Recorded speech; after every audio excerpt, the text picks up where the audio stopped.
วิธีช่วยตัวการเสรีภาพเหรัญวัตถุเมียนวิธีมวยจำนวนดับใบเมียนเสรีภาพในเหรัญวัตถุที่มวยเต้าจะจังปีสังคมตุ่มเนิบยังเมียนมัดเพียมันเนี่ยได้ทั่วเรื่องนี้โดยพวกเกรุนเอาตีจนบอดดำดอกบรรลัยสำหรับอาหารต่อคล้วนนึ่งจำนายลอยติ๊กตัวบ่มพอดเนี่ยมันจำใบปลุยบารอมไปลอยเตะประสันบานเนี่ยเจริญระเบียบรูนเอาแบบนี้เนี่ยมันจำใบจะตัวเตียนอาหารเป็นเงี้ยนูโภชนีฐานหรือเสียเปะตอนสมัยเตะตัวตัวเนี่ยอาจย้ำบรรลัยสลายเรียงเส้นหนึ่งเสียเปะโรมสัตว์อย่างเมียนพาสกปรกเนี่ยอาจเมียนตุ่มเนี่ยทำนองจมวยบะไซหนึ่งสัตว์ดเตยอย่างสบายมนุษย์คลาสบันจ่องเมียนระเบียบรูนเอาแบบเมียนสิได้สกดุชนะปนตายเมียนมนุษย์จีจามเส้นเตียเชื่อไปใส่เนี่ยตีกรองเหมือนทลอบสมัยเพื่อเรื่องดุชนะเตวิธีที่ปีการบังการหลุมโฮใส่ประเดอาจอ้อยเนี่ยเมียนตรอบสมบัติกรุบกรอนหนึ่งเมียนประจำโนดมใบรูนเอาขนมชีวิตดับเปิลประกอบระบบเนี่ยนี่คือเชื่อวิธีมวยเตียในการรูนเอาประกอบโดยสลายเพียบในเหรัญวัตถุประสันบานเนี่ยจองดาวตามเพลานี้เนี่ยเต้าเมียนส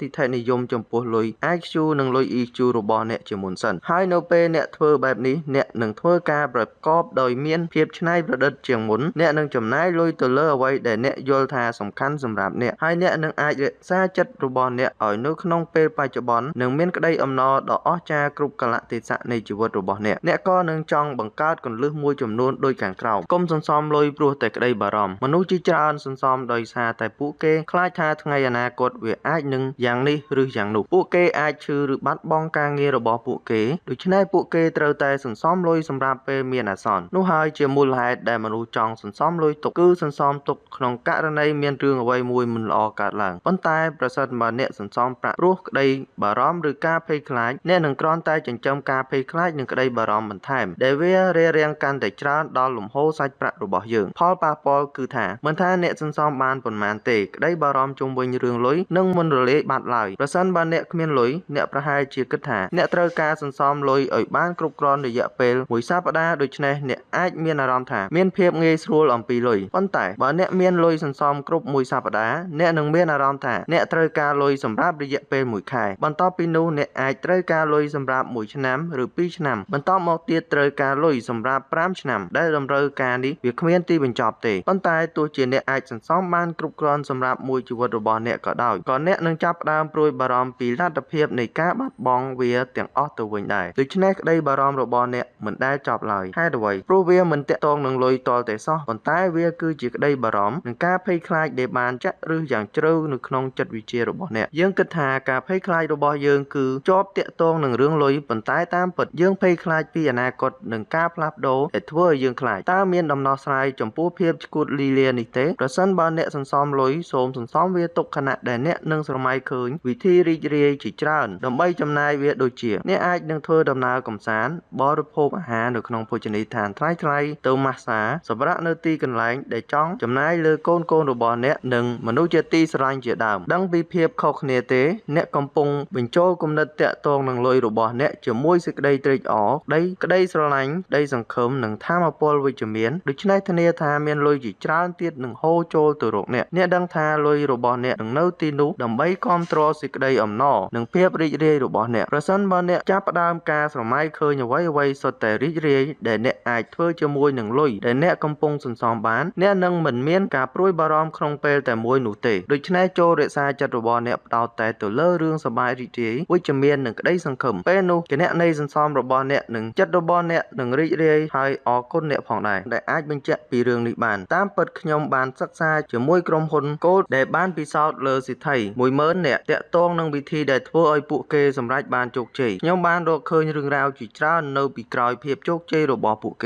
ร่วงมวยขนมจำนอมเรื่องได้ทั่วไอปุเกเตียงออกเนี่ยบัดบองจูบหนึ่งกาปราเจหนึ่งปราเจมนเปปุเกเมียนตรอบสมบัติปุเกบ้านปราเจครองระเบียบเซนเนี่ยโดยเจียตามระยะการวินิโยคมันหล่อตามระยะเจ้ากรรมโดยนิโยจัดหรือตามระยะอาชีวกรรมได้ปราเจโดยฉะนั้นส้มกรมทะเลตึกจัดโดยสำนักอักระเลิกดำบงใต้เตาเกิดปีเวียจุ่มนูหมกเว้นโดยการเชียนมวยจุ่มเฮียนดำใบคัตเตอร์โรคเพียบโจกจีมวยระยะเปกรอยปีเนี่ยบ้านบัดบองเอาไว้มวยจุ่มนูนเนี่ยหนึ่งจับดำจับรอมหนึ่งลอยอย่างประกอบประสันบาเนี่ยเรศากับไกริยาวิจเมียนหนึ่งบ้าจุ่มหอตัวเพียบโจกจีขนมทั้งอนาคตมนุษย์ได้หนึ่งเตะเตียนลอยเมียนการรเคยถาเนี่ยได้สลายการเงียได้คลุ้นกำปงเถื่อปุเกโรมายตัวบานโจกจีคลังเจียงเนี่ยได้เหมือนเป็นจัดหนึ่งการเงียระบอปุ ពួកគេអ្នកដែលធ្វើអ្វីដែលខ្លួនស្រឡាញ់ពេញចិត្តមានចំណង់ចំណូលចិត្តខ្លាំងនិងខិតខំប្រឹងប្រែងដើម្បីអតិថិជនឬការបម្រើសេវាកម្មជាច្រើនទៀតពួកគេរមែងមានការកោតសរសើរគោរពពីអតិថិជននិងភ្ញៀវរបស់ពួកគេមានលុយ EQ ខ្ពស់អ្នកត្រូវតែស្រឡាញ់មនុស្សព្រោះថានៅពេលដែលអ្នកយកចិត្តទុកដាក់ចំពោះអ្នកដទៃកាន់តែខ្លាំងអ្នកនឹងទទួលបានកាន់តែច្រើនមនុស្សឆ្លើយតបចំពោះតែអ្នកណាដែលយកចិត្តទុកដាក់នឹងពួកគេប៉ុណ្ណោះហើយលុយនឹងហូរមករកមនុស្សទាំងនោះប្រសិនបើមនុស្សទាំងនោះចូលចិត្តអ្នកលុយកាន់តែច្រើននឹងហូរមករកអ្នកការកំណត់តម្លៃសេវាកម្មរបស់អ្នកឲ្យសមស្របជារឿយៗខ្ញុំ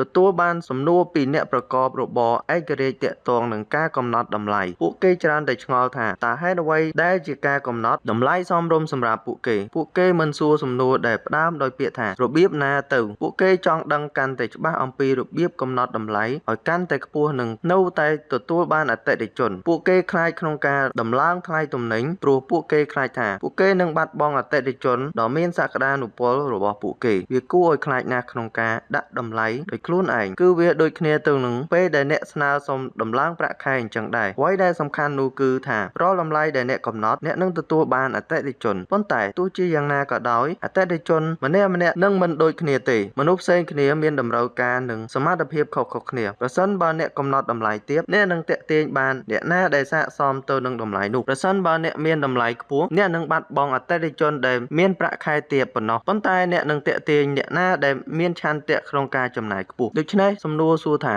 តើអ្នកត្រៀមសម្រាប់តម្លៃខ្ពស់និងទាក់ទាញអតិថិជនខុសៗគ្នារបស់អ្នកហើយឬនៅអារីកាតុនិងការរៀន Marrow Up ជារឿយៗមនុស្សសន្មតថាអ្នកដែលធំជាងគេគឺល្អប្រសើរទោះយ៉ាងណាអ្នកដែលមានគោលបំណងខ្ពស់ពេកចង់បានលុយធំនិងទ្រព្យសម្បត្តិច្រើនពេកតែងតែបរាជ័យស្របពេលជាមួយគ្នានោះវានឹងនាំមកនូវភាពតានតឹងជាច្រើននៅពេលដែលនិយាយពីការឡើងគីឡូមនុស្សជាច្រើនតែងតែនិយាយថាពួកគេចង់ស្រកទម្ងន់ប៉ុន្តែអ្នកនឹងមិនឮពីមនុស្សជាច្រើននិយាយថាពួកគេចង់ឡើងទម្ងន់នោះទេបើនិយាយពីលុយវិញខ្ញុំបានឮមនុស្សជាច្រើននិយាយថាពួកគេចង់បានច្រើនប៉ុន្តែកម្រមានអ្នកណាធ្លាប់និយាយថាពួកគេមានច្រើនលើសលប់ណាស់ខ្ញុំបានជួបបរិសុទ្ធតែម្នាក់គត់ដែលនិយាយថាគាត់មានលុយគ្រប់គ្រាន់ខ្ញុំបាននិយាយពីគ្រូណែនាំរបស់ខ្ញុំគឺលោកគ្រូវ៉ាហ៊ីថេខេដាខ្ញុំបានសរសេរអំពីការមានគ្រប់គ្រាន់នៅក្នុងសៀវភៅមួយក្បាលដែលមានចំណងជើងថា Marrow Up ដីពីអាត់កំបាំងនៃភាពជោគជ័យចាប់ផ្ដើមជាមួយពាក្យថាអរគុណមុនពេលមរណភាពរបស់លោកគ្រូវ៉ាហ៊ី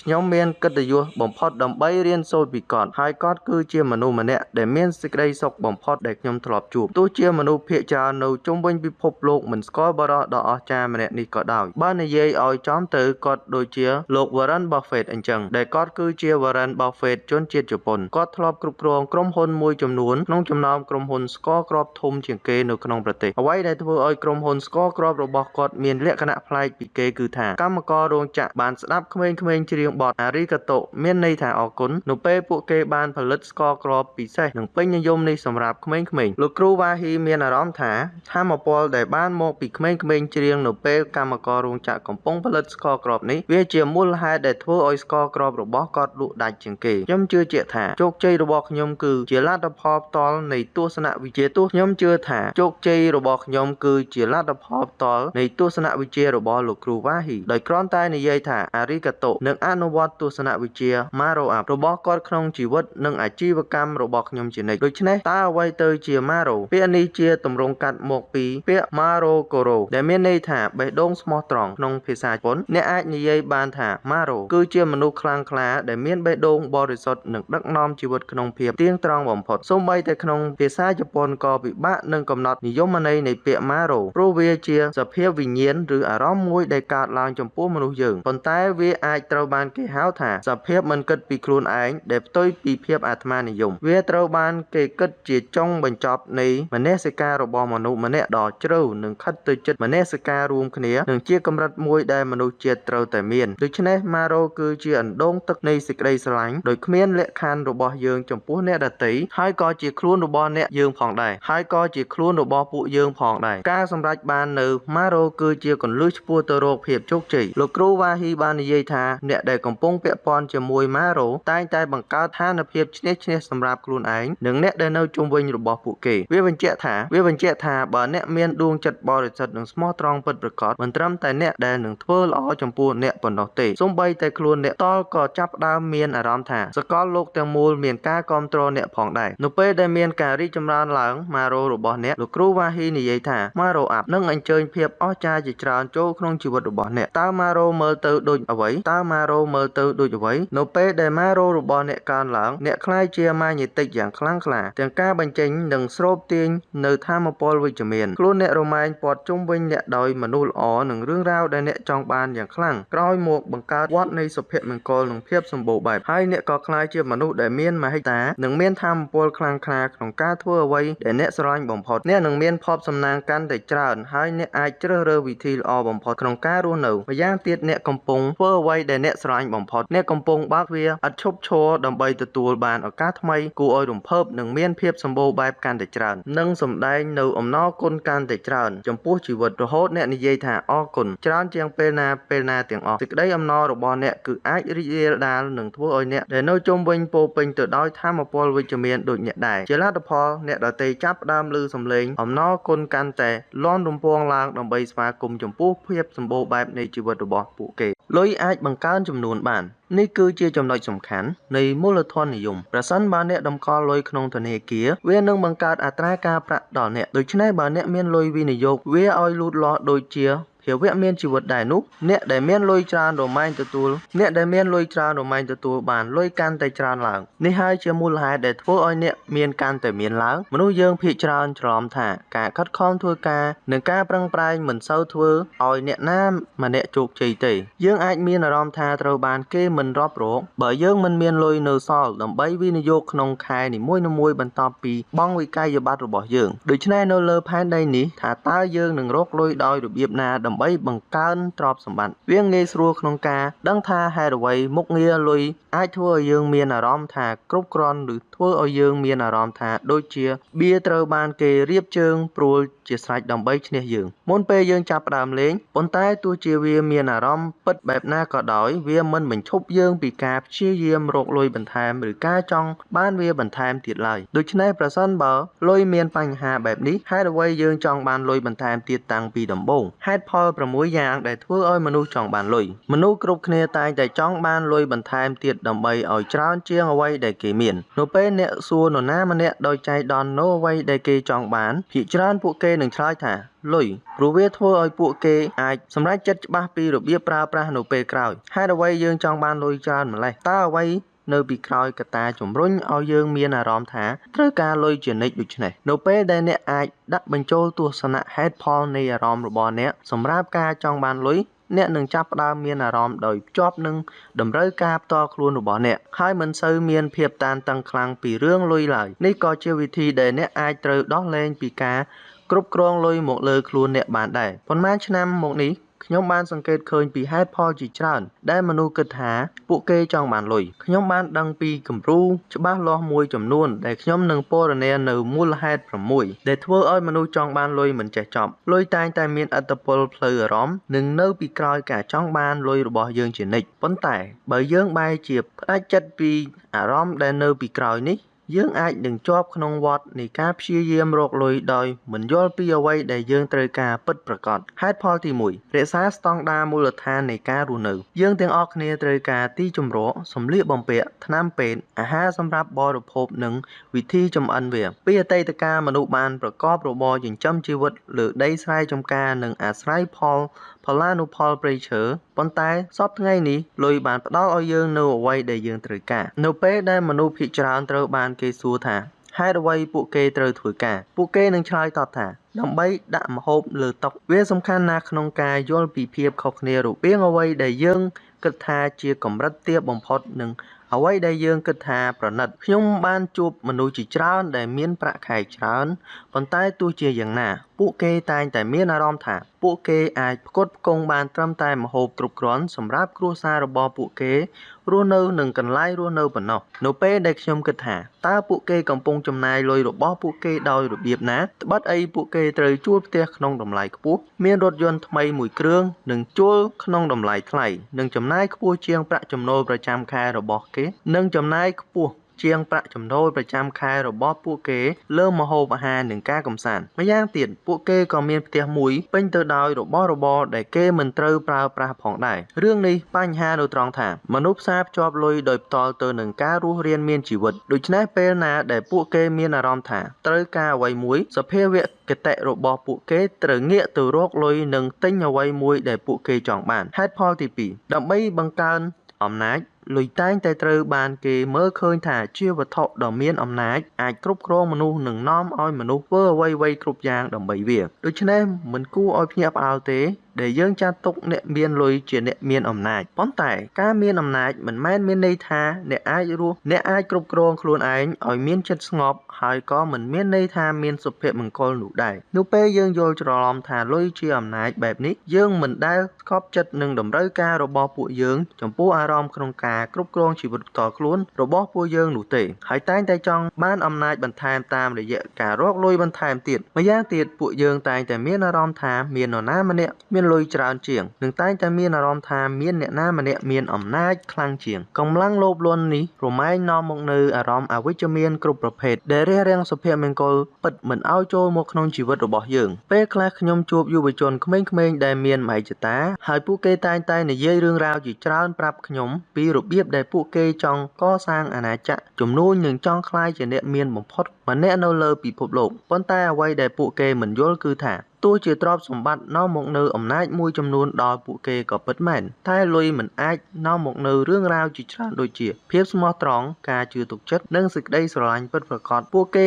បាននោះទេនិងសេចក្តីស្រឡាញ់ពិតប្រាកដដល់ពួកគេបាននោះទេអ្នកនឹងមិនអាចយកឈ្នះចិត្តមនុស្សដោយលុយតែម្យ៉ាងបានឡើយខ្ញុំបានជួបមនុស្សជាច្រើនដែលមានអំណាចក្នុងអាជីវកម្មនិងសង្គមប៉ុន្តែពួកគេមានអារម្មណ៍ថាគ្មានអំណាចនៅក្នុងទំនាក់ទំនងដ៏ជិតស្និទ្ធនៅក្នុងដួងចិត្តរបស់ពួកគេទៅវិញហេតុផលទី3សងសឹកនឹងអ្នកដទៃមនុស្សគ្រប់គ្នាទាំងអស់នោះជាអ្នកមានក្តីឬអ្នកក្រក្តីពេលខ្លះមានអារម្មណ៍ថាហាក់ដូចជាទទួលការរំលោភបំពានពីអ្នកដទៃបើសិនបើពួកគេក្រីក្រពួកគេនឹងមានអារម្មណ៍ថាពួកគេត្រូវគេលួចយកអភ័យឯកសិទ្ធិពីខ្លួនប៉ុន្តែបើពួកគេជាអ្នកមានពួកគេនឹងមានអារម្មណ៍ថាត្រូវបានគេគោរពឬមានការរាប់អានពីមិត្តភ័ក្តិរបស់ពួកគេម្យ៉ាងទៀតមនុស្សខ្លះដែលមានអារម្មណ៍តូចចិត្តនឹងសង្គមពួកគេអាចនឹងយល់ឃើញថាលុយជាមធ្យោបាយមួយដើម្បីសងសឹកអ្នកណាដែលរារាំងពួកគេឬធ្វើឲ្យពួកគេរងទុក្ខប៉ុន្តែអ្នកដែលចូលចិត្តសម្លុតនិងធ្វើបាបពួកគេនោះគឺជាគំនិតរបស់ពួកគេនោះឯង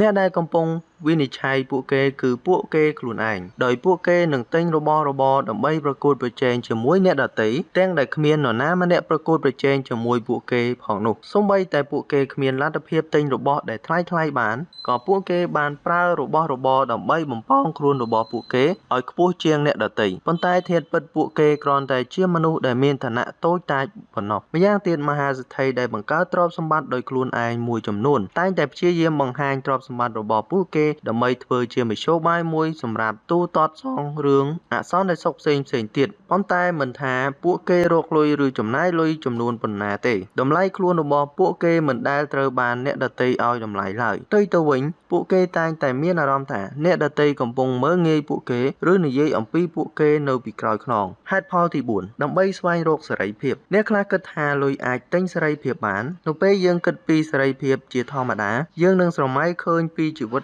ដែលគ្មានការងារធ្វើហើយតែងតែគិតថាខ្លួនឯងមានសមត្ថភាពទោះបីនៅទីកន្លែងណានៃពិភពលោកក៏អាចធ្វើអ្វីមួយដែលយើងចង់បានដែរការរស់នៅដោយសេរីដូច្នេះអ្នកត្រូវតែមានលុយច្រើនសេរីភាពមិនអាចទិញដោយលុយបានទេបើទោះជាអ្នកមានលុយច្រើនជាងគេលើពិភពលោកក៏ដោយប៉ុន្តែបើចិត្តរបស់អ្នកមិនមានសេរីភាពអ្នកនឹងបាត់បង់អត្ថប្រយោជន៍ពិតប្រាកដដទៃប៉ុន្តែបើចិត្តរបស់អ្នកមិនមានសេរីភាពអ្នកនឹងបាត់បង់អត្ថប្រយោជន៍ពិត ប្រកបនៃទ្រព្យសម្បត្តិរបស់អ្នកលុះត្រាតែអ្នកអាចរកឃើញសេរីភាពក្នុងពេលបច្ចុប្បន្ននេះបានដែលអ្នកត្រូវត្រឡប់មករកស្ថានភាពអារម្មណ៍ដូចដើមវិញបើទោះបីជាអារម្មណ៍កាលនោះអ្នកឆ្នេរឆ្នោតឬទទួលបានមរតកដ៏ធំមួយពីនរណាក៏ដោយលុយអាចទិញអ្វីៗគ្រប់យ៉ាងបានតែវាធ្វើឲ្យអ្នកមានអារម្មណ៍សប្បាយរីករាយតែមួយភ្លេតប៉ុណ្ណោះប៉ុន្តែបើគ្មានការពេញចិត្តពិតប្រាកដមកពីខាងក្នុងទេនោះសេរីភាពពិតប្រាកដគឺរត់គេចពីអ្នកជាការពិតមនុស្សយើងភាគច្រើនមានសេរីភាពនិងមានជម្រើសច្រើនជាងអ្វីដែលយើងដឹងទៅទៀតប៉ុន្តែយ៉ាងណាក៏ដោយ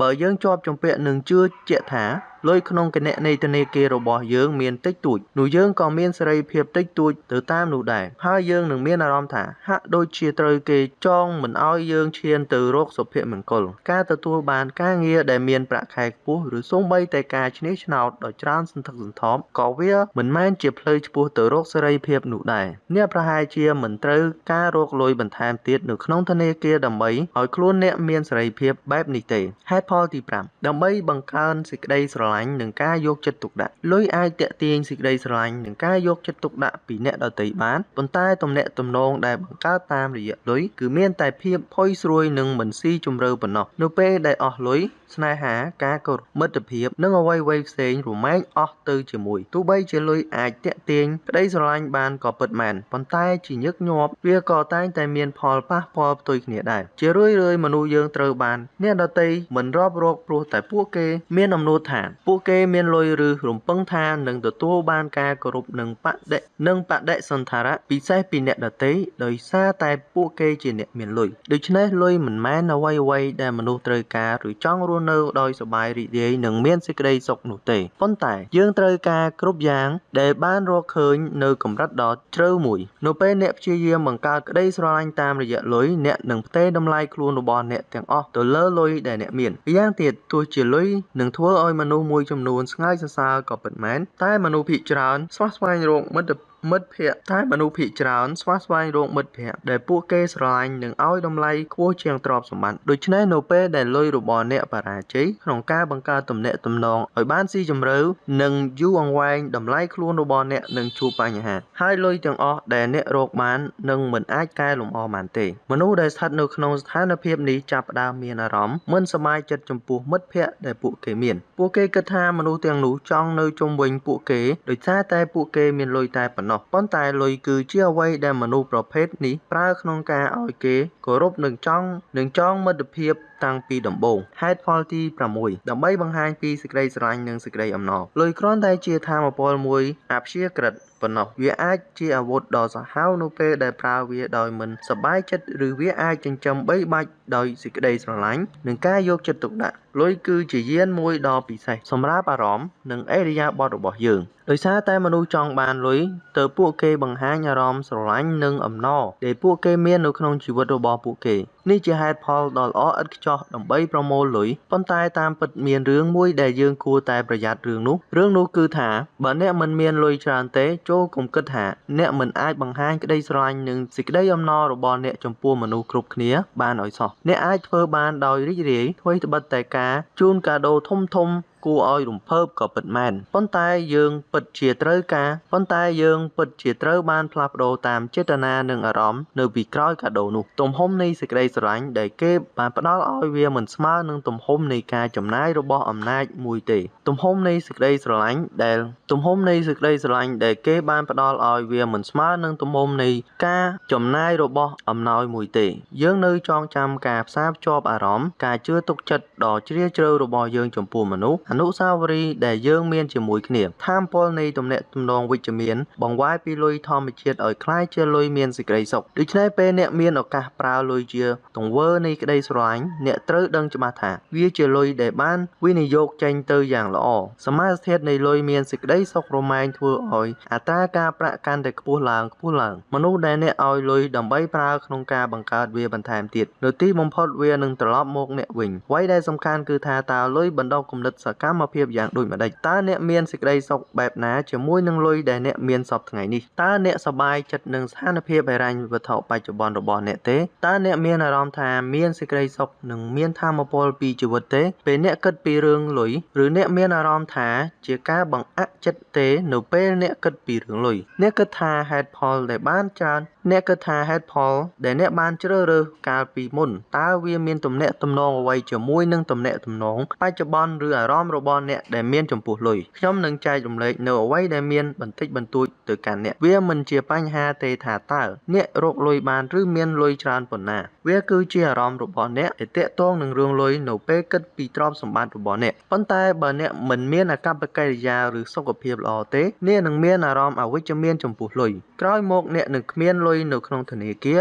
ហើយអ្នកនឹងផ្លាស់ប្ដូរទំនាក់ទំនងរបស់អ្នកជាមួយនឹងលុយតើមានអ្វីខ្លះនៅក្នុងកាបូបរបស់អ្នករវាងលុយមានសេចក្តីសុខនិងលុយមិនមានសេចក្តីសុខតើលុយប្រភេទណាដែលអ្នកកំពុងមានពិនិត្យមើលកាបូបរបស់អ្នកដូចគ្នានឹងស្ត្រីពិនិត្យមើលកាបូបរបស់អ្នកដូចគ្នានឹងស្ត្រីកាបូបអាត់កំបាំងដែលបានស្នើសុំមើលកាបូបខ្ញុំអញ្ចឹងដែរទោះជាអ្នកមិនអាចមើលឃើញស្នាមញញឹមរបស់លុយតែអ្នកអាចទាយបានថាតើវាញញឹមឬអត់ប្រសិនបើអ្នកសប្បាយចិត្តជាមួយការងារនិងជីវិតរបស់អ្នកនោះលុយរបស់អ្នកប្រកាសជាញញឹមក្នុងកាបូបរបស់អ្នកជាមិនខានប្រសិនបើអ្នកស្អប់ការងាររបស់អ្នកហើយតែងតែត្អូញត្អែអំពីអ្វីមួយនៅក្នុងជីវិតរបស់អ្នកនោះលុយកំពុងយំនិងខឹងក្នុងកាបូបរបស់អ្នកខុសឬនោះអ្នកនឹងឃើញថាអ្នកប្រហែលជាមិនពេញចិត្តនឹងចំនួនលុយដែលអ្នករកបានឬចំនួនលុយដែលអ្នកមានអ្នកប្រហែលជាមានអារម្មណ៍ថាដៃគូរបស់អ្នកមិនពេញចិត្តនឹងការខិតខំប្រឹងប្រែងរបស់អ្នកហើយតែងតែត្អូញត្អែច្រើនអំពីចំនួនលុយដ៏តិចតួចដែលអ្នករកបាន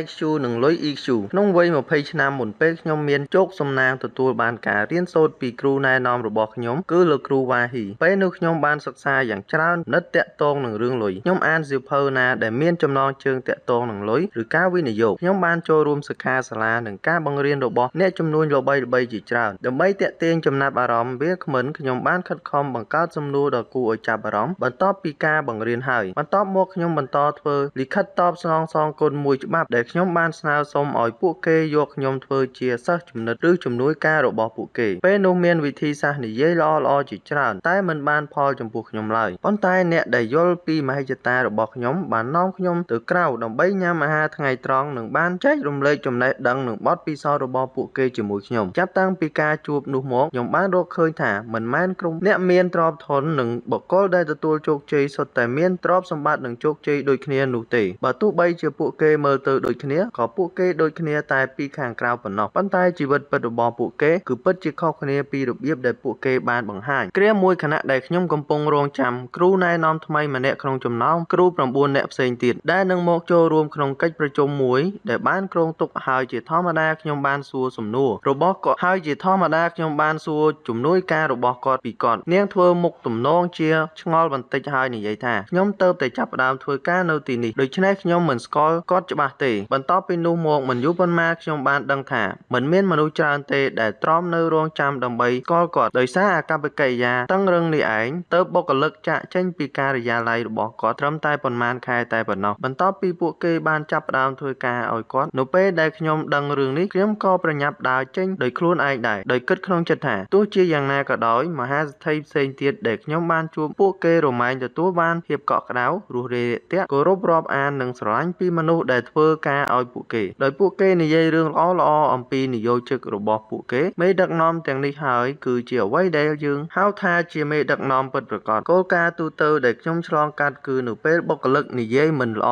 ពីអ្នកដឹកនាំនៅពីខាងក្រោយខ្នងរបស់គាត់ឬនាងនេះទំនងមកពីគាត់ឬនាងមិនមែនជាមនុស្សដែលក៏បីម្នាក់អ្នកអាចឃ្លាតឆ្ងាយពីការលេចមុខដ៏អស្ចារ្យចំពោះមហាជនមួយរយៈពេលខ្លីប៉ុន្តែមនុស្សដែលអ្នកធ្លាប់ប្រាស្រ័យទាក់ទងជារៀងរាល់ថ្ងៃអ្នកនឹងដឹងថានរណាជាមេដឹកនាំពិតប្រាកដនិងនរណាដែលមិនមែនជាអ្នកដឹកនាំពិតប្រាកដការមានលុយមិនស្មើនឹងមនុស្សម្នាក់ដែលមានរឿងវិជ្ជមានដើម្បីផ្ដល់ជូនពិភពលោកនេះឡើយប៉ុន្តែនេះនាំមកនៅប្រស្នាដ៏គួរឲ្យចាប់អារម្មណ៍មួយថាហេតុអ្វីបានជាមនុស្សមិនស្មោះត្រង់មានល្បិចកលឬមានប្រាជ្ញាតិចតួចហាក់ដូចជាជោគជ័យនិងមានទ្រព្យច្រើនវាគ្មានហេតុផលនោះទេខ្ញុំចង់ជីករកឲ្យឃើញភាពខុសគ្នាពីរឿងនេះពេលដែលខ្ញុំចាប់ផ្ដើមការស៊ើបអង្កេតដំបូងខ្ញុំបានឃើញថាមានមាគ៌ាដ៏ល្អមួយដើម្បី ដើម្បីទទួលបានជោគជ័យដែលជាគោលបំណងដ៏មានប្រសិទ្ធភាពក្នុងការឆ្ពោះទៅរកជំហានដែលអ្នកអាចអនុវត្តបានបើនិយាយទៅគំនិតដ៏ពេញនិយមនេះបានបង្ហាញនៅក្នុងសៀវភៅហិរញ្ញវត្ថុជាច្រើនដូចជាអ្នកខំប្រឹងធ្វើការនឹងរកលុយសន្សំនិងវិនិយោគលុយរួចហើយអ្នកនឹងក្លាយជាអ្នកមានខ្ញុំបានគិតដោយខ្វះបទពិសោធន៍ថា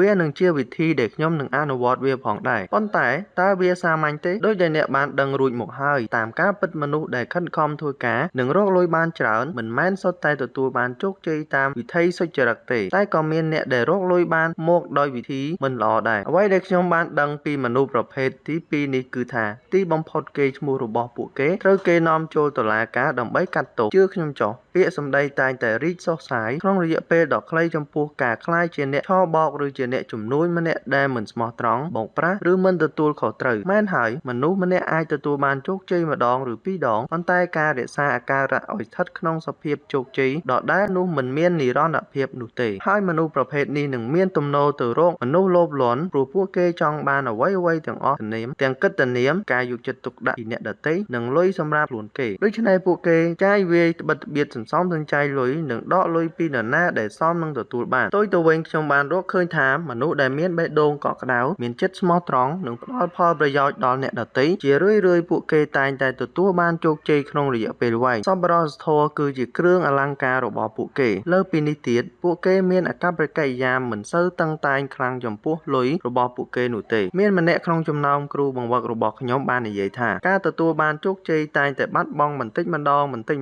រាល់ពេលដែលអ្នកធ្វើកិច្ចព្រមព្រៀងជាមួយនរណាម្នាក់អ្វីដែលគាត់ចង់និយាយគឺថាមនុស្សគ្រប់គ្នាកំពុងដើរចេញពីអារម្មណ៍ល្អរបស់ខ្លួនក្នុងខណៈដែលភាគីម្នាក់ទៀតមានអារម្មណ៍ថាពួកគេបានឈ្នះហើយប៉ុន្តែសម្រាប់គាត់ផ្ទាល់គាត់ទទួលបានកេរ្តិ៍ឈ្មោះដ៏អស្ចារ្យសម្រាប់ភាពស្មោះត្រង់និងភាពទៀងត្រង់ហើយតែងតែគិតថាដៃគូអាជីវកម្មនិងអតិថិជនរបស់គាត់ជារឿងសំខាន់គ្មាននរណាម្នាក់ធ្លាប់មានអារម្មណ៍ថាគាត់កំពុងទាញយកផលប្រយោជន៍ពីពួកគេទេនៅពេលដែលគាត់បានបង្កើតកេរ្តិ៍ឈ្មោះគាត់មិនដែលរត់ចេញពីអតិថិជនឬអាជីវកម្មទេព្រោះថាមនុស្សគ្រប់គ្នាចង់ធ្វើការជាមួយគាត់ប៉ុន្តែតើរឿងរបស់គាត់គឺជាការភ័ន្តច្រឡំឬខ្ញុំឆ្ងល់ណាស់ខ្ញុំបានសង្កេតឃើញថាម្ចាស់អាជីវកម្មដែលទទួលជោគជ័យមួយចំនួនទំនងជារកលុយបានដោយភាពថោកទាបប៉ុន្តែបានបាត់បង់វាទៅវិញទាំងអស់ខ្ញុំក៏សង្កេតឃើញម្យ៉ាងទៀតថាមនុស្សដែលមិនធ្លាប់ទៅរៀននៅមហាវិទ្យាល័យនិងមិនដែលទទួលបានចំណេះដឹងមូលដ្ឋានស្ដីការវិនិយោគប៉ុន្តែពួកគេបែរជាបានរកឃើញនៅភាពជោគជ័យដ៏អស្ចារ្យទៅវិញព្រោះពួកគេពូកែធ្វើអ្វីដែលគេធ្វើនឹងធ្វើឲ្យអតិថិជនចូលចិត្តគេខ្ញុំមានការយល់ច្រឡំព្រោះក្រោយមកខ្ញុំបានសួរគ្រូណែនាំរបស់ខ្ញុំគឺលោកគ្រូវ៉ាហ៊ីអំពីការសង្កេតរបស់ខ្ញុំគាត់បានប្រាប់ខ្ញុំថាភាពឆ្លាតវៃហិរញ្ញវត្ថុមានពីរផ្នែកលុយ IQ និងលុយ EQ លុយ IQ ផ្ដោតលើភាពឆ្លាតវៃហិរញ្ញវត្ថុដែលអ្នកទទួលបាននៅពេលដែលអ្នកបានរៀនពីការវិនិយោគបាបពន្ធនិងចំណេះដឹងទាក់ទងនឹងរូបិយប័ណ្ណទូទៅលុយ EQ គឺជាភាពឆ្លាតវៃខាងអារម្មណ៍ដែលត្រូវការដោះស្រាយជាមួយនឹងប្រតិកម្មរបស់អ្នកចំពោះលុយទោះជាអ្នកមានការសាររហូតចប់អនុបណ្ឌិតក៏ពិតមែនតែបើលុយ EQ របស់អ្នកទាបអ្នកអាចឈានដល់ការបាត់បង់លុយយ៉ាងច្រើនដើម្បីទទួលបាននូវលុយមានក្តីសុខក្នុងជីវិតអ្នកត្រូវការមានលុយទាំងពីរទាំងលុយ IQ មានក្តីសុខនិងលុយ EQ មានសេចក្តីសុខនៅពេលដែលអ្នកដឹងច្បាស់ពីលក្ខណៈឆ្លាតវៃនិងអារម្មណ៍នៃការរកលុយអ្នកនឹងមានទំនាក់ទំនងដ៏អស្ចារ្យជាមួយលុយទីបំផុតខ្ញុំយល់ហើយខ្ញុំមានអារម្មណ៍ថាអាចកំបាំងពីមូលហេតុដែលមនុស្សខ្លះមានលុយនិងអ្នកខ្លះបាត់បង់លុយបានដោះស្រាយបញ្ហាជាច្រើនតែការដឹងពីព័ត៌មាននេះនិងការដែលអាចធ្វើអ្វីមួយដើម្បីលុយគឺជារឿងពីរផ្សេងគ្នាចាប់តាំងពីខ្ញុំបានរៀនមេរៀនដំបូងពីលោកគ្រូណែនាំរបស់ខ្ញុំបានជួបរឿងមួយឬពីរនៅក្នុងជីវិតរបស់ខ្ញុំនិងតែងតែជួបប្រទះជាច្រើនដងនៅពេលដែលខ្ញុំរកលុយនិងបាត់បង់លុយប៉ុន្តែទីបំផុតខ្ញុំអាចនិយាយបានថាខ្ញុំបានមកដល់កន្លែងដែលខ្ញុំមានសេចក្តីសុខនិងរស់នៅសុខស្រួលហើយរហូតដល់អ្នកខ្លះហៅខ្ញុំថាជាមហាសេដ្ឋីតូចដែលមានសេចក្តីសុខដូច្នេះថាតើអ្នកកើនលុយ IQ និង EQ របស់អ្នកខ្ពស់ល្មមដើម្បីអ្នកអាចរស់នៅក្នុងជីវិតជាមហាសេដ្ឋីតូចដែលអាចមានសេចក្តីសុខដូចជាខ្ញុំបានហើយឬនៅតើអ្នកអាចធ្វើវាបានដូចម្តេចខ្ញុំគិតថារឿងដំបូងដែលអ្នកត្រូវធ្វើគឺយល់ពីមូលដ្ឋានគ្រឹះទាំងឡាយរបស់វាជាមុនសិនលុយ IQ ពីទស្សនវិស័យនៃមហាសេដ្ឋីតូចដែលមានសេចក្តីសុខលុយ IQ ច្រើនតែត្រូវគេយល់ច្រឡំថាជាការគ្រប់គ្រងលុយប៉ុន្តែវាមិនមែនជាមុខងារសំខាន់របស់លុយទេប្រាកដណាស់យើងមិនចាំបាច់ត្រូវយល់ពីអត្ថន័យឲ្យបានស៊ីជម្រៅក្រោយលក្ខណៈឆ្លាតវៃនៃលុយនោះទេប៉ុន្តែយើងត្រូវគិតពីរបៀបដែលអ្នករកលុយបានចំណាយលុយការពារលុយនិងបង្កើនលុយការរកលុយតាមវិធីដែលមហាសេដ្ឋីតូចមានក្តីសុខធ្វើនោះគឺថាការរកលុយតាមវិធីដែលមហាសេដ្ឋីតូចមានសេចក្តីសុខនោះគឺថាចូលធ្វើអ្វីៗដែលអ្នកចូល ចូលចិត្តធ្វើនិងចែករំលែកនៅភាពប៉ិនប្រសប់ឬទេពកោសល្យរបស់អ្នកជាមួយអ្នកដទៃនៅពេលអ្នកដាក់បញ្ចូលសារៈសំខាន់បំផុតលើភាពស្មោះត្រង់របស់អ្នកនិងចែករំលែកសេចក្តីរីករាយរបស់អ្នកទៅកាន់អ្នកដែលនៅជុំវិញអ្នកនឹងទទួលបានជោគជ័យប្រកបដោយសេចក្តីសុខ 100% ដើម្បីរកលុយបានច្រើនមនុស្សជឿថាពួកគេត្រូវក្បត់នឹងឧត្តមគតិរបស់ខ្លួនឯងឬត្រួតត្រាលើអ្នកដទៃការរកលុយគឺមិនមែនការស្វែងរកវិធីដើម្បីយកឈ្នះការប្រកួតប្រជែងឬស្វែងរកប្រាក់ចំណេញដោយងាយស្រួលនិងមានប្រសិទ្ធភាពទេការរកលុយមានន័យថាស្មោះត្រង់ចំពោះខ្លួនឯងបន្ទាប់មកត្រូវតែចែករំលែកសមត្ថភាពរបស់អ្នកទៅកាន់ពិភពលោកជាលទ្ធផលអ្នកបានពង្រីកភាពរីករាយនៅគ្រប់ទីកន្លែងដែលអ្នកទៅដល់ចំណែកលុយដែលអ្នកបានទទួលគឺគ្រាន់តែជាការបង្ហាញនៅក្តីអំណររបស់អតិថិជនរបស់អ្នកឬក្តីអំណររបស់ថៅកែរបស់អ្នកប៉ុណ្ណោះការចំណាយលុយនៅពេលដែលអ្នកចំណាយលុយដូចជាមហាសេដ្ឋីតូចដែលមានសេចក្តីសុខជាមួយលុយ IQ ខ្ពស់អ្នកមិនចំណាយវាដោយសន្សំសំចៃឡើយប៉ុន្តែផ្ទុយទៅវិញការចំណាយរបស់អ្នកតែងតែធ្វើឲ្យអ្នកដឹងខ្លួនជានិច្ចដោយអ្នកកំពុងតែគិតពីខ្លួនឯងនិងអ្វីដែលធ្វើឲ្យអ្នកមានសេចក្តីសុខដូច្នេះអ្នកអាចចំណាយលុយរបស់អ្នកទៅលើរបស់ណាដែលល្អបំផុតតាមបំណងប្រាថ្នារបស់អ្នកមិនចង់ខ្ជះខ្ជាយលុយរបស់អ្នកលើអ្វីៗដែលមិនផ្ដល់ផលប្រយោជន៍ដល់អ្នកឡើយដោយសារតែអ្នកបានជ្រើសរើសតម្រូវការតាមមនសិការរបស់ខ្លួ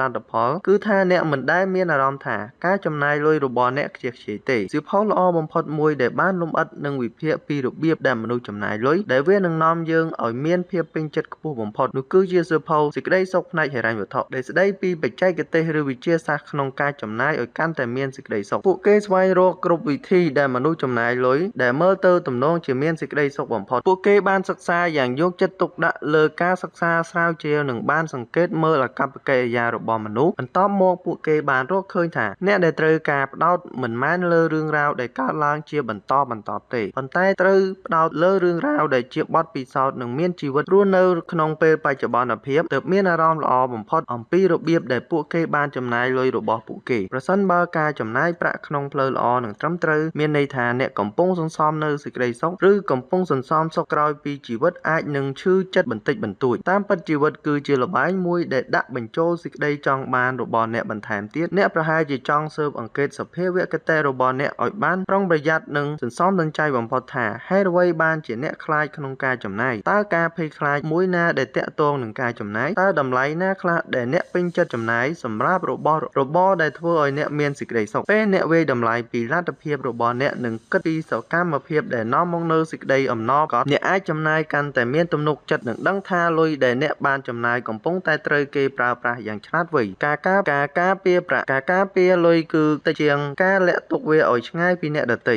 អ្នកកាន់តែបន្ថែមការបង្កើតទំនាក់ទំនងប្រកបដោយអត្ថន័យជុំវិញលុយនិងអ្នកដទៃអ្នកកាន់តែអាចរក្សាបាននូវព្រំដែនកំណត់របស់ខ្លួនឲ្យច្បាស់លាស់ប្រសិនបើអ្នកធ្លាប់មានអារម្មណ៍ថាមាននរណាម្នាក់ចង់បានលុយរបស់អ្នកដូចជាមនុស្សក្នុងគ្រួសារមិត្តភ័ក្តិនិយោជិកនិងអតិថិជនរបស់អ្នកបញ្ហាមិនតាក់ទងនឹងលុយរបស់អ្នកឡើយគឺខ្លួនអ្នកទេដែលមានបញ្ហាប៉ុន្តែបើមាននរណាម្នាក់ក្នុងចំណោមមនុស្សទាំងនេះមានគម្រោងយកលុយពីអ្នកលុយគឺជាប្រភពនៃបញ្ហាបុព្វហេតុមួយក្នុងចំណោមបុព្វហេតុដទៃទៀតជាច្រើនគឺសុទ្ធតែកើតចេញពីបញ្ហាលុយដូចជាការលែងលះគ្នាជាដើមបើប្តីឬប្រពន្ធមានទំនោរចំណាយច្រើនជាងអ្វីដែលគេចង់បានជាធម្មតាភាគីម្ខាងនឹងលាក់បាំងព័ត៌មានតាក់ទងនឹងហិរញ្ញវត្ថុចំពោះភាគីម្ខាងទៀតដើម្បីការពារខ្លួនរបស់ពួកគេឬលុយរបស់ពួកគេលទ្ធផលទំនាក់ទំនងរបស់ពួកគេនឹងឈានទៅរកបាក់បែកគ្នាឬលែងលះគ្នាក្នុងការព្យាយាមការពារលុយរបស់ពួកគេនឹងបាត់បង់លុយកាន់តែច្រើននៅពេលដែលឆ្លងកាត់ការលែងលះគ្នានឹងដឹងថាតើវាមានតម្លៃប៉ុន្មានដូច្នេះវិធីដ៏ល្អបំផុតដើម្បីការពារប្រាក់របស់អ្នកគឺត្រូវការពារទំនាក់ទំនងរបស់អ្នកជាមួយអ្នកដែលនៅជុំវិញអ្នកជាមុនសិនដែលវាតម្រូវឲ្យអ្នករួមបញ្ចូលទាំងភាពច្បាស់លាស់ជាក់ស្ដែងមានចិត្តស្មោះត្រង់លើពាក្យសន្យាគោរពនិងឲ្យតម្លៃគ្នាជានិច្ចប៉ុន្តែរឿងដ៏សំខាន់ដែលអ្នកអាចធ្វើបានគឺការជំរុញទំនាក់ទំនងឲ្យកាន់តែល្អឡើងព្រោះអ្នកអាចប្រាស្រ័យទាក់ទងគ្នាដោយបើកចំហនិងស្មោះត្រង់ប្រសិនបើទំនាក់ទំនងជាមួយមនុស្សនៅជុំវិញអ្នកមានភាពស្មោះត្រង់និងច្បាស់លាស់ហើយនោះគឺវាមានតម្រូវការតិចតួចដើម្បីការពារលុយរបស់អ្នកការបង្កើនលុយនៅពេលយើងនិយាយអំពីការបង្កើនលុយមនុស្សភាគច្រើនសម័យដោយស្វ័យប្រវត្តិពីការវិនិយោគនិងបច្ចេកទេសផ្សេងទៀតទោះយ៉ាងណាសម្រាប់មហាសេដ្ឋីតូចមានសេចក្តីសុខម្នាក់នេះមើលឃើញថាការបង្កើនលុយគឺមិនត្រឹមតែជាចំណេះដឹ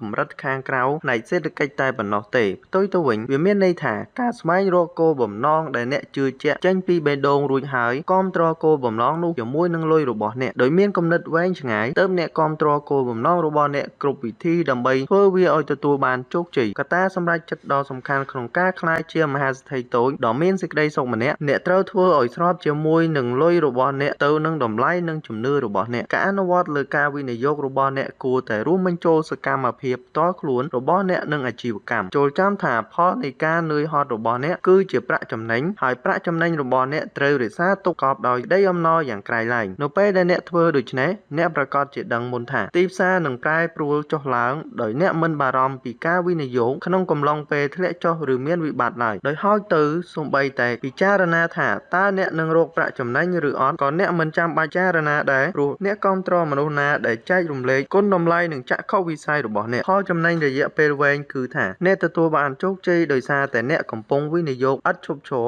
បើទោះជាចុងក្រោយទីផ្សារមានការប្រែប្រួលក៏ដោយចន្លោះពេលនោះលុយមានសេចក្តីសុខទាំងអស់ដែលអ្នកបានវិនិយោគនិងគោលបំណងច្រើនដែលអ្នកខិតខំយកចិត្តទុកដាក់វារមែងរីកចម្រើនទៅតាមនោះដែរលុយ EQ ដែលទទួលបានពីទស្សនវិស័យនៃមហាសេដ្ឋីតូចដ៏មានសេចក្តីសុខម្នាក់បើនិយាយពីលុយ EQ លុយត្រូវតែផ្ដោតសំខាន់ពីរបៀបដែលយើងមានអារម្មណ៍ប្រតិកម្មចំពោះលុយដូច្នេះវាចាំបាច់ត្រូវតែយល់ពីអត្ថន័យដ៏ជ្រាលជ្រៅដែលនៅពីក្រោយលក្ខណៈរបស់អារម្មណ៍ដែលមានចំពោះលុយនោះមានន័យថាអ្នកត្រូវគិតពីរបៀបដែលអ្នកទទួលបានលុយពេញចិត្តលុយអារម្មណ៍មានទំនុកចិត្តលើលុយនិងការចែករំលែកលុយរបស់អ្នកទៅកាន់អ្នកដទៃការទទួលប្រាក់កម្មភាពនៃការទទួលគឺជារឿងសំខាន់បំផុតនៅពេលនិយាយអំពីការធ្វើឲ្យប្រសើរឡើងនៅជីវិតរបស់អ្នកប្រសិនបើអ្នកមិនមានឆន្ទៈក្នុងការទទួលយកសុភមង្គលនិងភាពសម្បូរសប្បាយទេមិនថាអ្នកមានលុយច្រើនប៉ុណ្ណាឬមិនថាអ្នកមានឋានៈខ្ពស់យ៉ាងណានោះទេអ្នកនឹងមិនមានអារម្មណ៍សប្បាយរីករាយនឹងភាពអារម្មណ៍របស់អ្នកឡើយការទទួលបានមានន័យថាអនុញ្ញាតឲ្យខ្លួនរបស់អ្នកមានសេរីភាពក្នុងការទទួលនិងដឹងថាអ្នកមានតម្លៃជាប់នឹងខ្លួនដែលវាជាតម្លៃនៃការទទួលបានរបស់ល្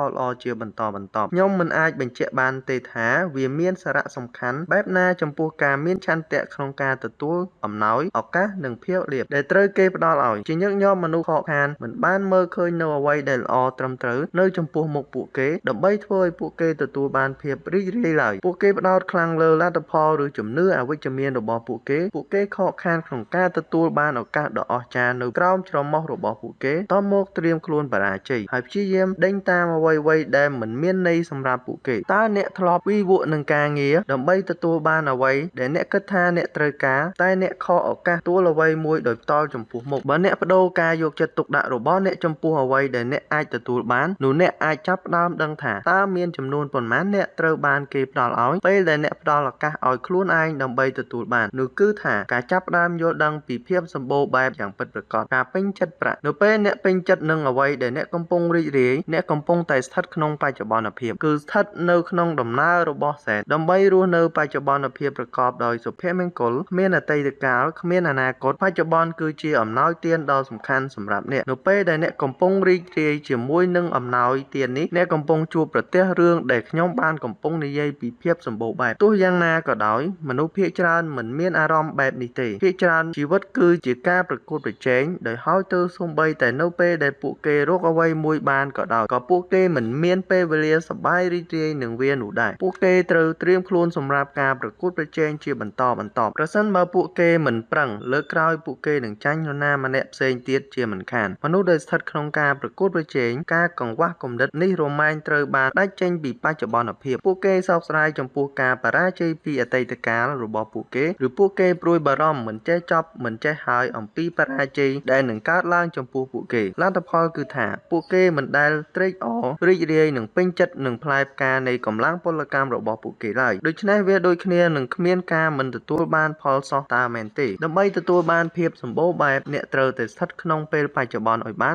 100% ហើយដើម្បីឲ្យរីករាយជីវិតនិងទ្រព្យសម្បត្តិអ្នកក៏ត្រូវតែស្ថិតក្នុងពេលបច្ចុប្បន្នឲ្យបាន 100% ផងដែរប្រសិនបើអ្នកមានចិត្តប្រញាប់ប្រញាល់ឆ្លងកាត់ពេលវេលានីមួយៗដោយងាយដើម្បីទៅរកកម្រិតបន្តនោះអ្នកកំពុងបាត់បង់ឱកាសនៃភាពពេញលេញដែលមានចំពោះអ្នកក្នុងពេលឥឡូវនេះការជឿជាក់លើលំហូរសាច់ប្រាក់យើងតែងតែបារម្ភពីលុយព្រោះយើងខ្លាចនឹងមិនទុកចិត្តថាជានិច្ចកាលលុយនឹងចូលមករកយើងដើម្បីដឹងច្បាស់ពីសក្តានុពលដ៏អស្ចារ្យនៃជីវិតរបស់អ្នកវាមិនមែនត្រឹមតែលុយនិងភាពសម្បូរបែបដែលនៅតែនឹងមុខនោះទេទំនុកចិត្តលើសមត្ថភាពតខ្លួនរបស់អ្នកក៏សំខាន់ណាស់ដែរសូម្បីតែនៅពេលដែលការផ្គត់ផ្គង់លុយរបស់អ្នកមានកម្រិតទាបទំនុកចិត្តនិងការជឿជាក់លើសមត្ថភាពខ្លួនរមែងនាំឲ្យបេះដូងនៅតែមានភាពគ្រប់គ្រាន់និងសម្បូរបែបទោះយ៉ាងណាក៏ដោយខ្ញុំជឿជាក់ថាមនុស្សជាច្រើនត្រូវបានអំណោយនៃការសង្ស័យ ខ្លួនឯងគ្របសង្កត់វិធីនៃការសង្ស័យលើខ្លួនឯងរមែងនាំទៅកន្លែងតែមួយគឺការភ័យខ្លាចដូចជាភ័យខ្លាចក្នុងការព្យាយាមធ្វើអ្វីៗដែលថ្មីភ័យខ្លាចក្នុងការចែករំលែកជំនាញនិងទេពកោសល្យរបស់អ្នកឬខ្លាចគេសើចចំអកជាដើមប្រសិនបើអ្នកចង់ក្លាយជាមហាសេដ្ឋីតូចដ៏មានសេចក្តីសុខម្នាក់អ្នកត្រូវតែប្រមូលផ្ដុំទំនុកចិត្តនិងសមត្ថភាពទាំងអស់ក្នុងខ្លួនរបស់អ្នកមនុស្សដែលមានទំនុកចិត្តមិនមែនដោយសារតែពួកគេជាអ្នកមានទេប៉ុន្តែពួកគេជាអ្នកមានដោយសារតែពួកគេមានទំនុកចិត្តអ្នកត្រូវមានជំនឿចិត្តលើខ្លួនឯងមុនពេលអ្នកទទួលបានលុយគ្រប់ជោគជ័យទាំងអស់គឺចេញពីលទ្ធផលដ៏ធំមួយគឺទំនុកចិត្តនៅពេលដែលយើងជឿជាក់លើលំហូរទឹកប្រាក់ទាំងអស់នៅក្នុងនិងក្រៅនៃជីវិតរបស់យើងហើយនោះទំនុកចិត្តនឹងកើនឡើងដោយឯងមូលហេតុធំមួយនៃភាពតានតឹងជុំវិញរឿងលុយគឺថាមនុស្សមិនទុកចិត្តលើលំហូរលុយរបស់អ្នកពួកគេតែងតែព្រួយបារម្ភថាលុយដែលពួកគេរកបាននឹងមិនគ្រប់គ្រាន់សម្រាប់ទ្រទ្រង់អនាគតរបស់ពួកគេទេពួកគេបារម្ភទៀតថាគំនិតនិងគម្រោងរបស់ពួកគេនឹងមិនស័ក្តិសមនឹងតម្លៃពេលវេលានិងថាមពលដែលបានចំណាយទេប៉ុន្តែយើងមិនត្រូវរុញរាឡើយគឺធ្វើសកម្មភាពដោយមានទំនុកចិត្តយើងត្រូវតែទទួលស្គាល់ថាលុយគឺជារឿងប្រែប្រួលចុះឡើងការចែករំលែកនៅពេលដែលអ្នកកំពុងរស់នៅដូចជាមហាសេដ្ឋីតូចដ៏មានសេចក្តីសុខក៏ត្រូវដឹងដែរថាជីវិតគឺជាអ្វីដែលត្រូវចែករំលែកឲ្យអ្នកដទៃការចែករំលែកសេចក្តីស្រឡាញ់របស់អ្នកជាមួយមនុស្សនៅជុំវិញនិងផ្ដល់ជំនាញរបស់អ្នកឲ្យពួកគេអ្នកមិនត្រូវមានការស្ទាក់ស្ទើរទេអ្នកត្រូវដឹងថាការចែករំលែកក្តីអំណរដ៏រីករាយទៅកាន់អ្នកដទៃនឹងជួយអ្នកកាន់តែមានសេចក្តីអំណរផ្ទាល់ខ្លួនដោយស្វ័យប្រវត្តិការចែករំលែកក្តីអំណរដ៏រីករាយទៅកាន់អ្នកដទៃនឹងជួយអ្នកកាន់តែមានសេចក្តីអំណរផ្ទាល់ខ្លួនជាស្វ័យគុណនៅពេលដែលសុភមង្គលត្រូវបានពិសោធន៍ដូចជារឿងអ្វីមួយដែលអ្នកធ្វើជាមួយអ្នកដទៃអ្នកនឹងដឹងថាពិតជាគ្មានវិធីផ្សេងក្រៅពីធ្វើដូច្នេះទេការធ្វើអ្វីមួយសម្រាប់តែខ្លួនអ្នកផ្ទាល់គឺមិនគួរឲ្យចាប់អារម្មណ៍នោះទេការចែករំលែកគួរតែជាផ្នែកមួយនៃការបង្ហាញពីទិដ្ឋភាពនៃជីវិតទាំងស្រុងរបស់អ្នកមិនថាអ្នកកំពុងចែករំលែកសេចក្តីអំណរលុយសេវាកម្មឬភាពប៉ិនប្រសប់ឬក៏ទេពកោសល្យរបស់អ្នកដែលជាសារៈសំខាន់តិចតួចក្តីទេវាសំខាន់ណាស់ដែលអ្នកធ្វើវាដែលអ្នកចែករំលែកវាហើយវាមានន័យថាការចែករំលែកជារីករាយទៅកាន់មនុស្សគ្រប់គ្នាដែលអ្នកជួបជាមួយ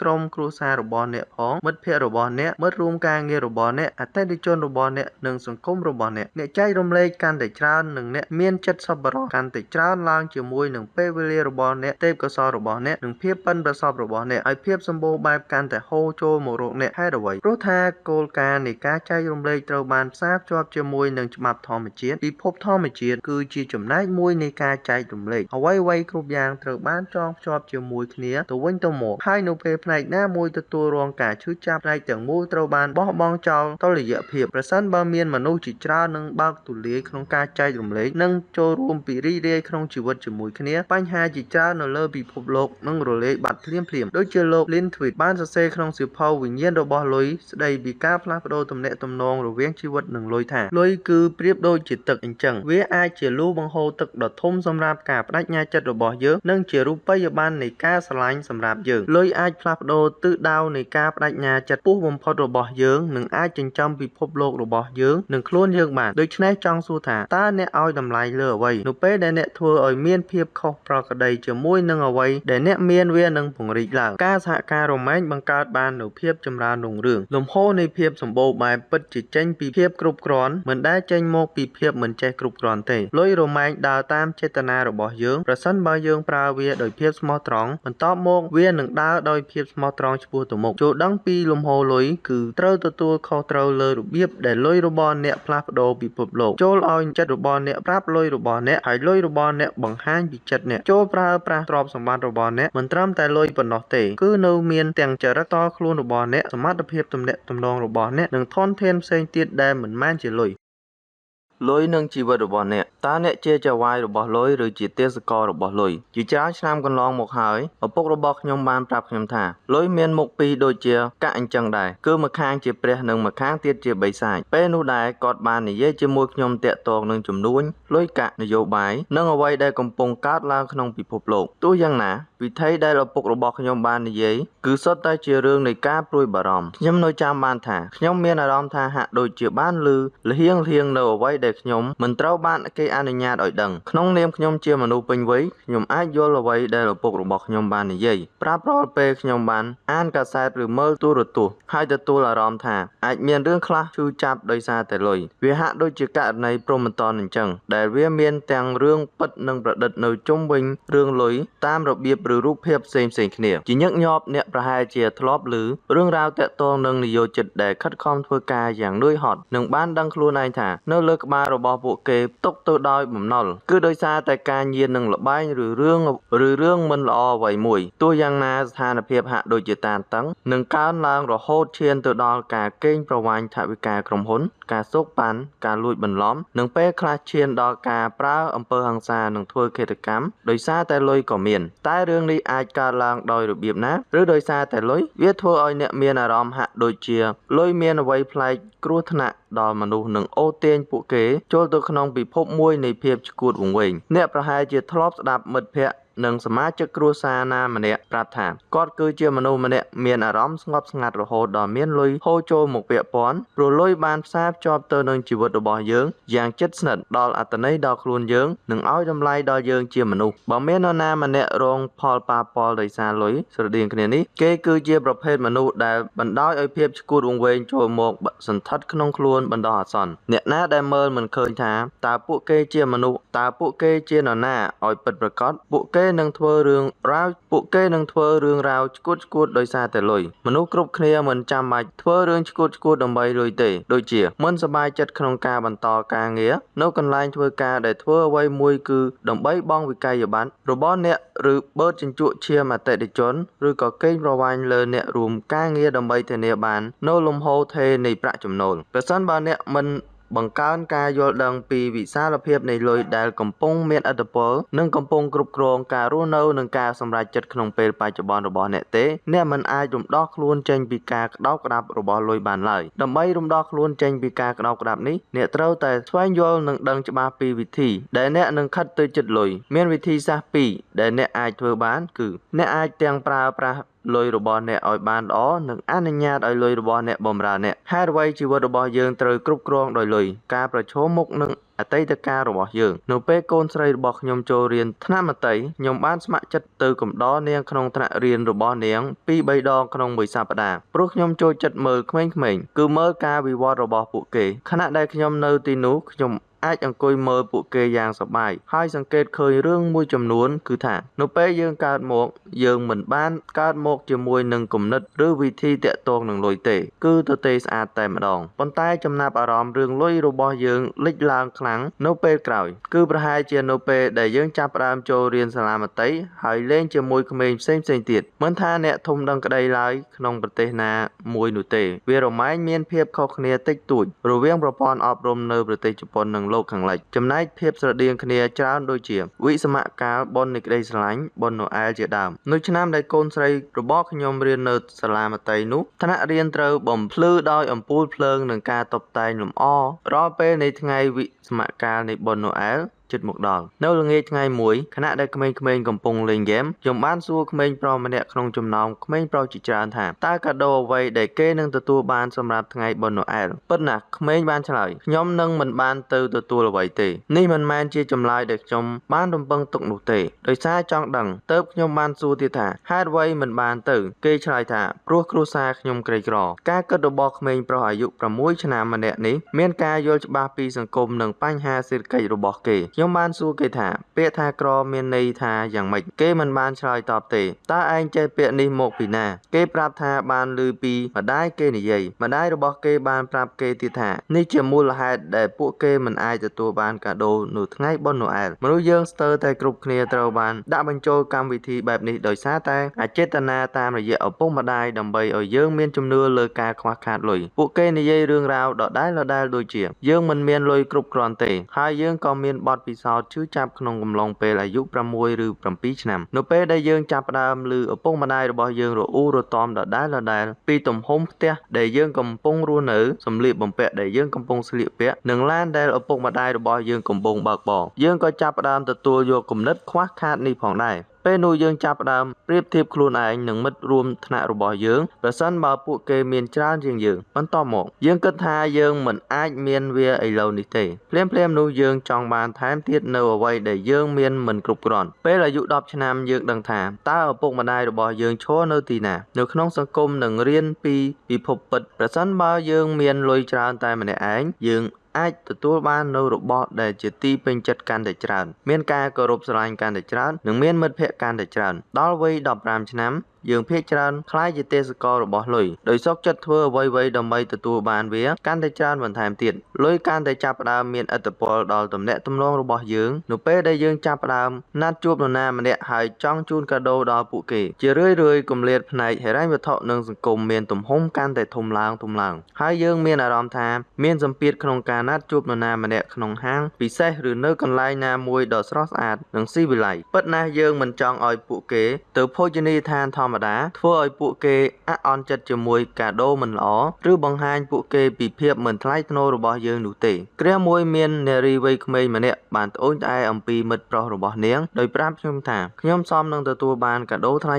គាត់ទិញឲ្យខ្ញុំតែរបស់ថោកប៉ុណ្ណោះប្រហែលជាគាត់មិនមែនជាអ្នកមានទេខ្ញុំសមនឹងនៅជាមួយអ្នកណាម្នាក់ដែលអាចមើលថែរក្សាខ្ញុំនិងផ្ដល់អ្វីៗតាមតម្រូវការបានមនុស្សយើងភាគច្រើនត្រូវគេបញ្ចុះបញ្ចូលដូចនារីវ័យក្មេងម្នាក់នេះអញ្ចឹងនាងមិនពេញចិត្តនឹងមិត្តប្រុសរបស់នាងឡើយនាងជឿថាការមានលុយច្រើនមានន័យថាមានជីវិតល្អប្រសើរនិងមានសេចក្តីស្រឡាញ់កាន់តែច្រើនយើងត្រូវបានគេបង្វក់ឲ្យជឿថាយើងគួរតែខិតខំធ្វើការដើម្បីបានរៀននៅសាកលវិទ្យាល័យល្អទទួលបានការងារល្អបន្ទាប់មកយើងគួរតែរកលុយឲ្យបានច្រើនតាមលទ្ធភាពដែលអាចយើងតែងតែនឹកឃើញថានៅពេលដែលយើងឡើងជណ្ដើរនេះយើងតែងតែរំពឹងថាយើងនឹងសម្រេចបានជោគជ័យបន្ថែមទៀតនៅក្នុងជីវិតរបស់យើងតែតាមពិតទៅយើងសម្រេចបានតិចណាស់យើងចាប់ផ្ដើមកត់សម្គាល់ថាអ្វីៗគឺកាន់តែខុសធ្ងន់ឡើងព្រោះមុនវ័យ30ឆ្នាំនិង40ឆ្នាំយើងវាន់ក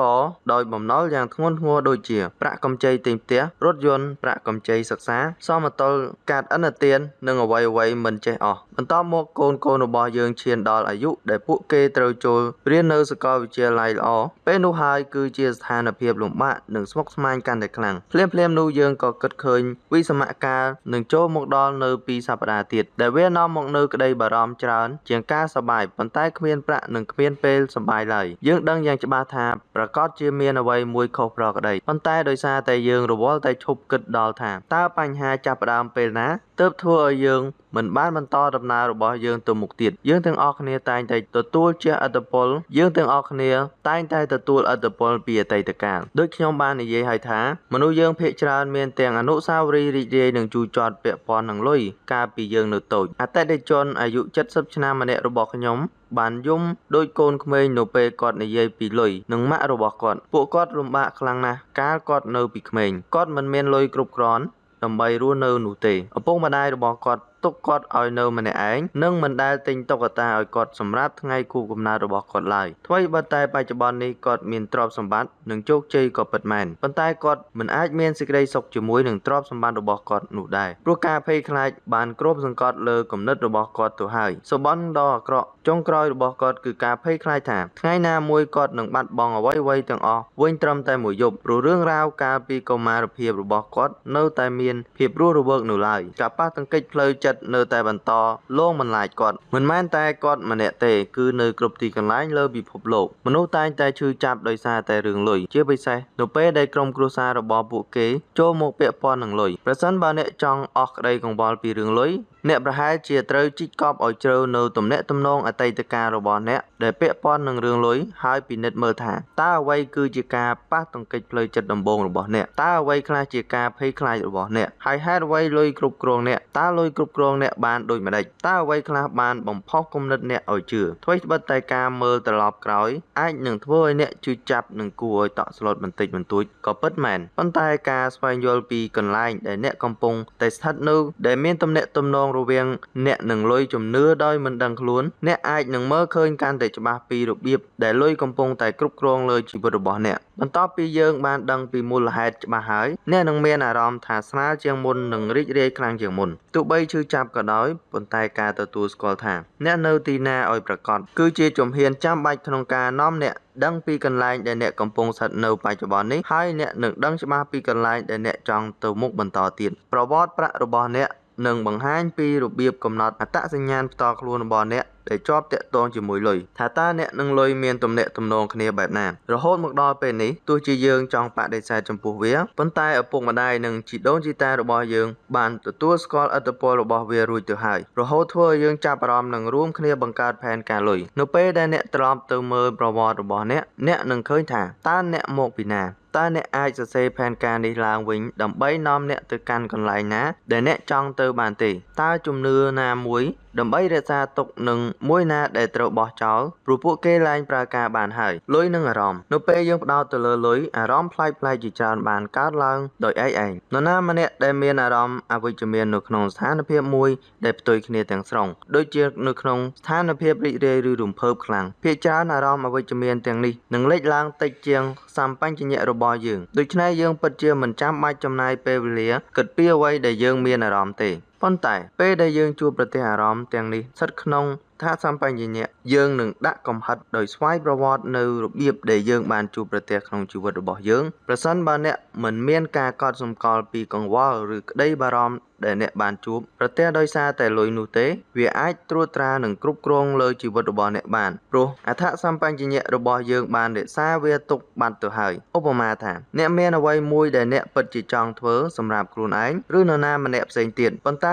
តែដោយសារតែក្តីបារម្ភពីការចំណាយលុយលើវាអ្នកបានបញ្ចប់ដោយការមិនធ្វើអ្វីទាំងអស់ឬមួយអ្នកកំពុងបន្តធ្វើការងារបច្ចុប្បន្នដែលអ្នកដឹងថាវាមិនស័ក្តិសមនឹងអ្នកឡើយឬម្យ៉ាងទៀតអ្នកមិនអាចគ្រប់គ្រងភាពច្របូកច្របល់បានរហូតដល់ភ្លាមនោះអ្នកតូចចិត្តនឹងធ្វើអ្វីដែលកើតឡើងចំពោះអ្នកពាក់ព័ន្ធនឹងលុយនេះគ្រាន់តែជាឧទាហរណ៍ខ្លះពីរបៀបដែលយើងអាចនឹងជះឥទ្ធិពលយ៉ាងងាយតាមរយៈអារម្មណ៍ដែលតាក់ទងនឹងលុយនៅពេលណាមួយអស់រយៈពេលជាច្រើនឆ្នាំមកហើយក្នុងនាមខ្ញុំជាអ្នកពីគ្រូយោបល់ខ្ញុំបានឃើញដោយផ្ទាល់ថាតើអារម្មណ៍បែបណាដែលមនុស្សតែងតែជួបប្រទះខណៈមានលុយចូលមកពាក់ព័ន្ធដូចជាបរិសុទ្ធចំណាស់ដ៏ស្រុកស្ដំម្នាក់បានយំយ៉ាងខ្លាំងដោយសារតែម្ដាយរបស់គាត់មិនមានលទ្ធភាពសូម្បីតែទិញតុក្កតាឲ្យគាត់អតិថិជនរបស់ខ្ញុំជាច្រើនអ្នកបានស្រក់ទឹកភ្នែកនៅពេលដែលជជែកគ្នាពីអនុស្សាវរីយ៍របស់ពួកគេកាលពីកុមារភាពតាក់ទងនឹងរឿងលុយចំណែកអ្នកដទៃទៀតបានសម្ដែងអាកប្បកិរិយាតាមរូបភាពផ្សេងៗដូចគ្នាដែលលុយចូលមកពាក់ព័ន្ធក្នុងជីវិតរបស់ពួកគេ